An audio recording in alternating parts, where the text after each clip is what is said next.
Bonjour Martine. Bonjour Michel. Bonjour à toutes et à tous. Nous venons de publier le 52e numéro de notre revue d'art, Imagine Revue d'art. Il s'appelle Texture. Exactement.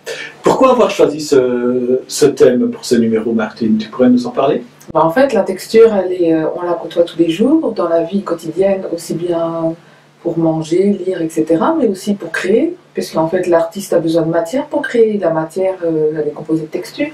Tout à fait. Et même dans le monde électronique, la texture apparaît, puisqu'en fait, elle est aussi bien photographiée pour être collée, plaquée, etc., sur une forme, que directement calculée en 3D et par des machines de plus en plus sophistiquées, par l'informatique, en fait, et les programmes. Oui, c'est très complexe. Exactement. Donc, en fait, la texture apparaît partout. Elle fait partie de notre monde. Comme l'art fait partie de notre monde, en fait. Et moi, ce qui me charme dans notre travail, c'est que on pourrait dire que on en arrive à totaliser le nombre de personnes que l'on publie, mais malgré tout, c'est une partie de notre travail. Aujourd'hui, nous avons publié 355 personnes, 355 artistes à travers le monde. Et en fait, nous avons remarqué que via la plateforme de notre revue d'art, il y a une distribution directe comme indirecte et que nous touchons de manière très sensible à un vaste public intéressé par le monde de l'art. Nous recevons donc des commentaires très positifs sur la motivation que nous donnons aux artistes. Certains nous ont même dit ne plus savoir très bien que faire et avoir réagi à certains articles que nous avons écrits.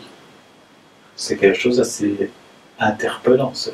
Oui, ça, dans le domaine des étudiants, les parents, les écrivains, c'est les vraiment artistes très en tant que tels, effectivement. Et donc, en fait, l'art fait vraiment partie de la société. C'est un vecteur de développement. Et en fait, il ne faut pas simplement le voir comme un objet de collection. Il est réellement une activité économique. un sujet de réflexion. Et un sujet de réflexion, une ouverture d'esprit. Oui, sur différents domaines.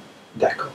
Et donc, c'est la raison pour laquelle Bismart Graphisme continue son travail d'édition et continue la publication d'artistes à travers le monde, que ce soit dans des pays comme la Pologne, la République tchèque, l'Allemagne, la France, la Belgique, l'Angleterre, l'Italie, etc., tous les pays européens, mais aussi les pays d'Amérique du Nord, d'Amérique du Sud et centrale, l'Afrique, l'Asie et même l'Océanie.